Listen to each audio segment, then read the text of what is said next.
요한계시록 3장 14절부터 22절 말씀입니다. 네, 요한계시록 11번째 시간입니다. 라오디게아 교회에 보낸 편지라고 하는 제목으로 말씀 나눕니다. 7개의 교회를 다 살펴봅니다.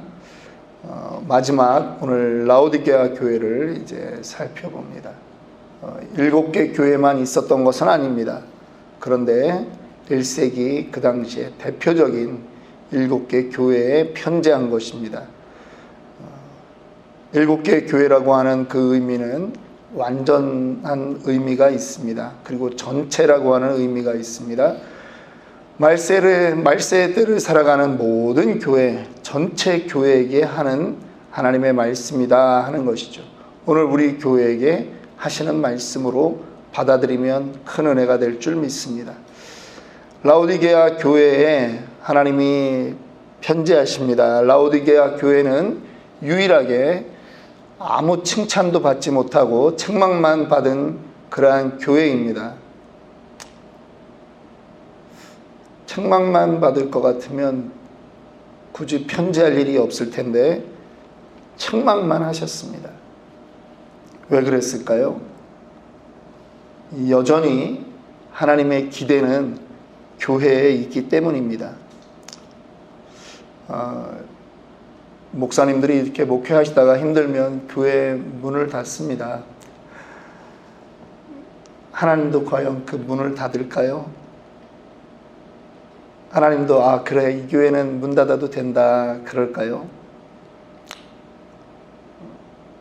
개척도 소중하지만 버티는 것도 그래서 소중한 것입니다. 하나님의 희망은 여전히 이 땅에 YMCA에 희망이 있는 것도 아니고요, 로터리 클럽에 희망이 있는 것도 아닙니다. 하나님의 희망은 오직 교회에 있습니다. 성도들에게 있습니다. 그래서 책망이지만 이 글을 그 라오디게아 교회에 보내는 이유는 사랑하시기 때문입니다. 성도들과의 관계에서 혹시 목사가 실수할 수 있습니다. 이렇게 하세요, 저렇게 하세요. 혹시 동의되지 않는 부분 말할 수 있습니다. 그런데 여전히 사랑하기 때문으로 그렇게 이해하고 받아주시면 좋겠습니다. 오늘 라오디게아 교회에 찾아오신 주님의 모습을 보겠습니다. 아멘이시오, 14절, 아멘이시오, 충성되고 참된 증인이시오, 하나님의 창조의 근본이시니가 이르시되. 아멘, 무슨 뜻입니까? 실로 그러합니다. 그렇게 되기를 원합니다. 참으로 그렇습니다. 라고 하는 그러한 뜻이겠죠. 충성되고 참된 증인이시다 라고 하는 말, 여러분, 충성되다라고 하는 말은 어떤 게 연상이 됩니까? 충성되는 거는요, 무엇인가 성과를 많이 내는 것이 아닙니다. 충성되는 것은 꾸준하다라고 하는 의미입니다. 꾸준해야 됩니다. 이 충성이 약한 경우들이 많이 있죠. 우리에게는 저도 그렇습니다. 업다운이 있는데 남들이 잘 못 느낄 뿐이죠. 그런데 일부러라도 이 새벽 예배가 저에게 유익한 것은 저를 채찍질할 수 있습니다. 충성되다라고 하는 건 일관된 거예요. 일관된 거. 달란트 비유에서 충성에 대한 말을 합니다. 작은 일에 충성한 거거든요. 작은 일에. 주인이 달란트를 맡겨놓고 몇 년간 다른 나라에 가 있었습니다. 그런데도 주인이 없지만 계속 그 일에 열심히 하는 거죠. 꾸준한 것을 말합니다. 이제 이 교회에 주님의 책망이 15절부터 시작합니다. 내가 네 행위를 아노니. 이 모든 교회에 지금 계속 말씀합니다. 내가 안다. 내가 차지도 아니하고 뜨겁지도 아니하도다. 내가 차든지 뜨겁든지 하라. 내가 이같이 미지근하여 뜨겁지도 아니하고 차지도 아니하니 내 입에서 토하여 버리리라.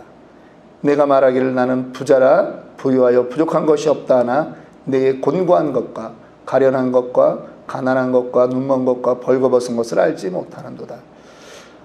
여러분, 이 라오디게아 교회는 지금도 이제 그 터키에서 아주 온천 지역하고 가깝습니다. 히에라볼리라고 하는 그 온천 지대가 있는데 좀 이렇게 높은 지대에 있어요. 그래서 멀리서 이렇게 차가 가도 거기가 보이는 거는 그 지역이 그냥 전부 다 새하얀 눈이 내려오는 줄 알 정도로 새하얀 석회석으로 이렇게 되어 있습니다.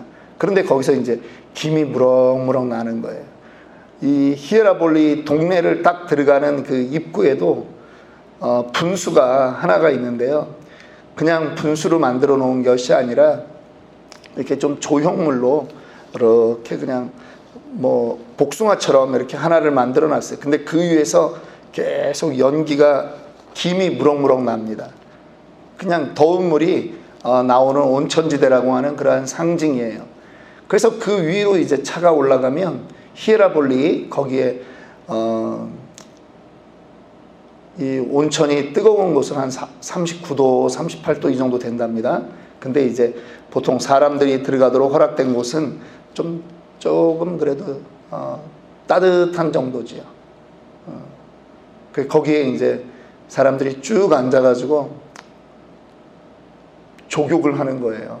일본에도 이제 왜 그런 데가 있다 그러잖아요. 근데 가서 이제 조욕하고 있는데 뭐 사람들이 거기 온천 왔다가 이게 석회질 계속 물은 줄줄 흐르는데 잘못 걷다가 막 꽝꽝 넘어져요. 이 미끌미끌해요. 근데 이 히에라볼리에서 이 물이 라오디게아로 내려가는 거예요. 그러다 보니까 이 뜨거운 물이 내려가는데 뜨거운 물이 라오디게아 지역까지 가면 그냥 미지근한 거죠. 뜨겁지가 않은 거예요. 라오디게아 교회는요, 양털 가지고 이 옷감 만드는 것이 지금도 그렇게 유명합니다. 이 지역 이게 막 목화밭들이 상당히 많이 있고요. 실제로 이제 관광하면 거기에 뭐 우리 태국이라든가 이런 데 가면 뭐 라텍스 그 이부자리 뭐 베개 이런 거 파는 곳에 안내하듯이 거기도 OEM 방식으로 생산하는 아주 좋은 그런 옷들 이런 거 파는 곳에 데려갑니다. 뭐 사지는 않지만 근데 이 골로새 지역에는 부족한 것이 없는 거예요. 아주 면직류 판매로 돈을 많이 벌었고요. 그 다음에 아주 부유하게 그렇게 살아가는 동네였습니다. 그런데 딱 한 가지 부족한 게 있는데 뭐냐 하면 물이 좋지 않은 거예요. 물이 좋지 않아요. 그러다 보니까 이 히에라볼리 쪽에서 내려오는 그 뜨거운 물도 받아야 되는데 이건 뭐 물이 오면 아주 미지근해지는 거예요. 또 골로새가 거기서 멀지 않습니다. 우리 골로새서 성경에 이 골로새서가 이제 그 지역에 있는데 거기서도 이 물이 있습니다. 그런데 그쪽은 물이 차갑습니다. 온천지대가 아니니까. 근데 거기서 물길을 끌어서 가져온 물도 이 지역으로 오면 뜨뜻해지는 거예요. 미지근해지는 거예요. 그러니까 아주 이 지역 사람들은 이 물에 대한 스트레스가 많은 거죠. 그래서 이 지역 사람들이 차든지 덥든지 해라라고 하는 이 편지를 딱 받았을 때는 아, 이거 우리한테 하는 말씀이구나 하고 정확하게 알아들을 수 있다라고 하는 거죠. 여러분, 여름에 뭐 어제 오늘 아주 뭐 오늘도 지금 이쪽이 78도 그 정도 되는데 교회 지금 에어컨을 오자마자 틀어놔가지고 좀 시원한 바람이 돌고 있습니다만 더운 날 차에 시원한 물을 갖다 놓고 차를 어디다 좀 세워놓고 1시간 잠깐 일 보고 들어왔는데 그 시원한 물이 어떻게 됩니까? 미지근해집니다. 그거 마시는 거 여러분 그렇게 기분 좋지 않습니다. 라오디게아 교회 사람들의 항상 문제들이라고 하는 거죠. 그런데 그들의 문제는 그것만이 아니었습니다. 5종 세트 문제가 있습니다. 신앙에 뜨겁지도 않고 차지도 않은 그것, 뭐 믿는다고는 다 해요. 믿는다고는 하는데 뭐 열심을 도대체 저 사람은 저 인생에 언제 도대체 열심을 내볼까? 언제 저 사람 통성기도하는 걸 바라볼 수 있을까? 뭐 이럴 수 있다라고 하는 거예요. 안 믿는 것도 아니에요. 찬 거는 안 믿는 거를 상징하는데 안 믿는 것도 아니에요. 그러면서 또 뭐 3대째 기독교 집안이라고 또 얘기를 하니까 또 우리처럼 당대에 믿은 사람 또 기가 죽어가지고 또 말하지도 못하겠고. 근데 이 라오디게아 교회에 5종 세트 문제가 있는 거예요. 곤고한 것, 가련한 것, 가난한 것, 눈먼 것, 벌거벗은 것, 이거를 알지 못한다라고 하는 거예요. 자기네는 지금 돈이 있다라고 하는 거예요. 여러분 1세기인데도요 여기에는 은행이 있었어요. 얼마나 부자였다는 얘기예요. 그러니까 맨날 나는 부자라 부유하여 부족한 것이 없다 그렇게 이야기하는데 주님은 너 문제 많다 라고 얘기하는 거예요. 곤고하다, 가련하다, 가난하다, 눈 멀었다, 벌거벗었다. 근데 너는 알지 못한다라고 하는 거예요. 라오디게아 교회의 자리는요 7개 교회들 가운데 보니까 가장 큰 규모입니다. 그래서 다 지금 발굴을 해가지고 그 위에 유리로 전부 다 해가지고 그렇게 거기는 또 따로 입장료를 내고 들어갈 정도입니다. 대리석을 얼마나 잘 해놨는지 몰라요. 지진이 나서 무너졌던 것들을 다시 복원해 놨는데도 불구하고 규모가 상당히 큽니다. 부자라고 하는 거죠. 그런데 주님은 거기에 대해서 너는 문제 많다라고 얘기해요. 그리고 주님이 3가지 방책을 이야기합니다. 18절입니다. 내가 너를 권하노니 내게서 불로 연단한 금을 사서 부유하게 하고 흰옷을 사서 입어 벌거벗은 수치를 보이지 않게 하고 안약을 사서 눈에 발라 보게 하라. 3가지를 사라고 말합니다. 5종 세트의 문제를 지적하시고 이제 3종 세트의 그 물건을 사서 너희의 문제를 해결하라고 하는데 첫 번째 불로 연단한 금을 사라고 말하는 거예요. 그래서 정말 너희 영혼이 부유해져야 된다라고 하는 것이고요. 둘째는 흰옷을 사서 입어 벌거벗은 수치를 보이지 않게 해야 된다. 3번째는 안약을 사서 눈에 발라 보아라, 보게 하라 라고 하는 것입니다. 얼마나 답답했으면 주님이 이렇게 이야기하겠습니까? 여러분 눈에 보이는 육신적인 부유함이 다가 아니라는 것입니다. 성도가 가져야 되는 것이 있습니다. 불로 연단하여 얻어진 금 같은 순결함이 있어야 된다라고 하는 것이죠. 베드로전서 1장 7절 말씀에 너희 믿음의 시련이 불로 연단한 금보다 더 귀하여. 이 불로 연단한 금이라고 하는 것은요 항상 우리의 신앙의 그 시련 가운데 정금과 같이 된 그거를 말하는 거예요. 라오디게아 교회 사람들은요 믿음을 제대로 지금 지키지 않았다라고 하는 거예요. 세상의 원리대로 너무 쉽게 그렇게 지냈다라고 하는 거예요. 아, 이 정도는 괜찮지, 이 정도는 괜찮지, 계속 그렇게 생각하면서 그들은 이것이 믿음이 있다라고 이야기했다라고 하는 것입니다. 예, 믿는 것 같기도 해요. 그런데 죽기 살기를 믿는 것도 아니에요. 신앙생활 하는 것 같아요. 주일날 교회는 나와요. 그런데 죽기 살기로 안 한다라고 하는 거예요. 세태를 거슬러 올라가야 되는 그러한 열심이 라오디게아 교회 사람들에게는 보이지 않는다라고 하는 거예요. 실현이 없는 거예요. 실제로 이 라오디게아 교회가 지진이 일어났는데요.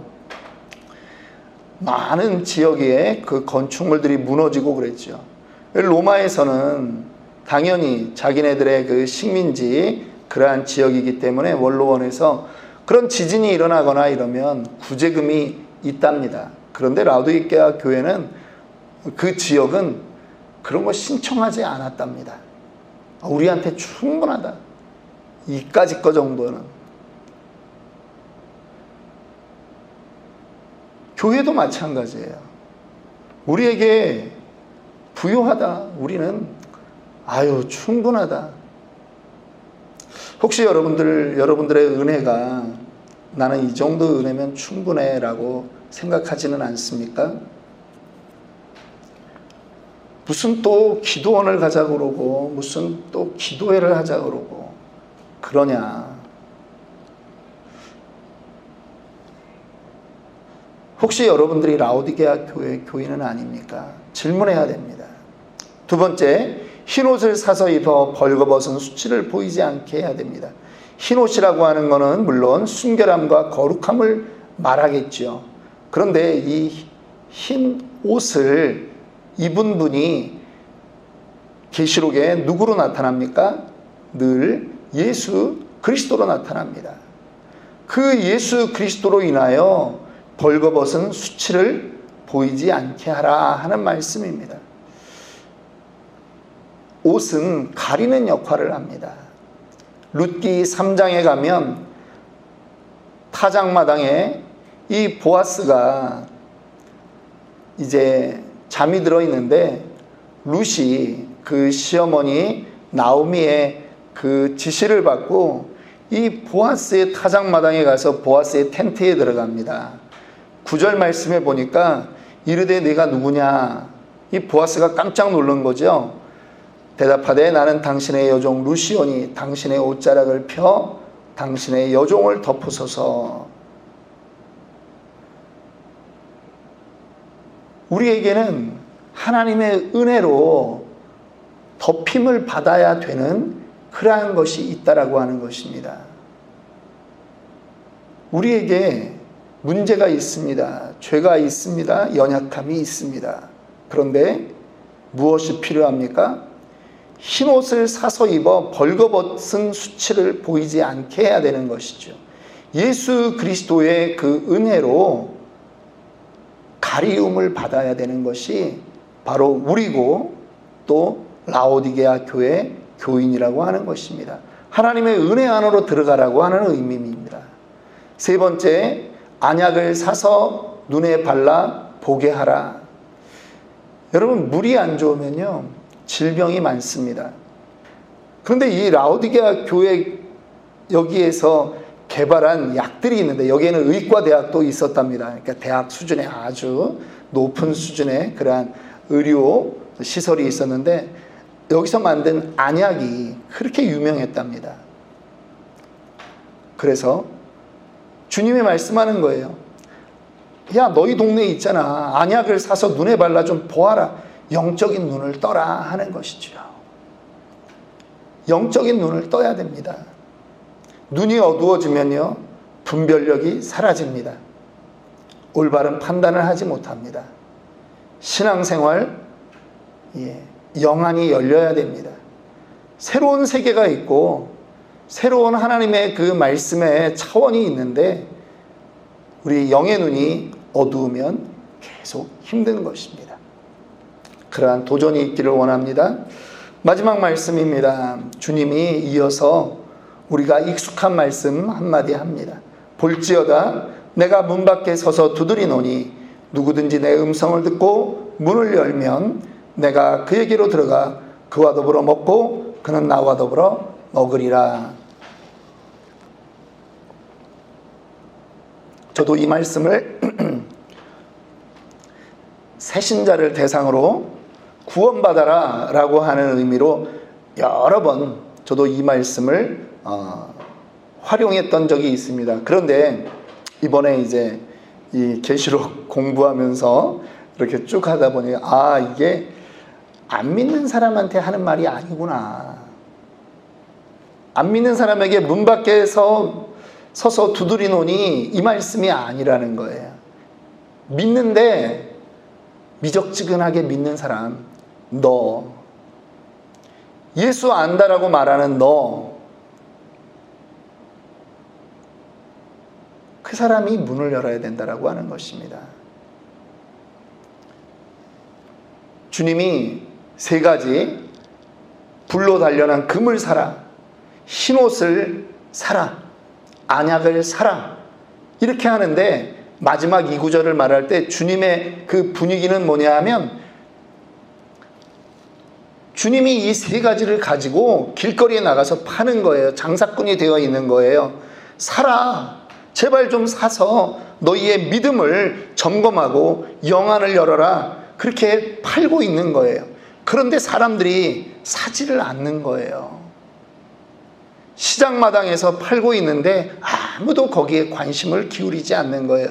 그래서 이제는 주님이 다시 이 물건을 가지고 가가호호 방문하면서 문을 두드리는 거예요. 내가 문 밖에 서서 두드리노니 누구든지 내 음성을 듣고 문을 열면 내가 그에게로 들어가 그와 더불어 먹고 그는 나와 더불어 먹으리라.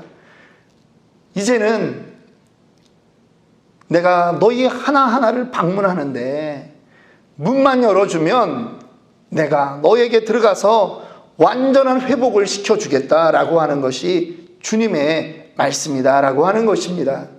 비굴한 장사꾼의 모습이 아닙니다. 이제는 왕의 모습으로 문만 열어라.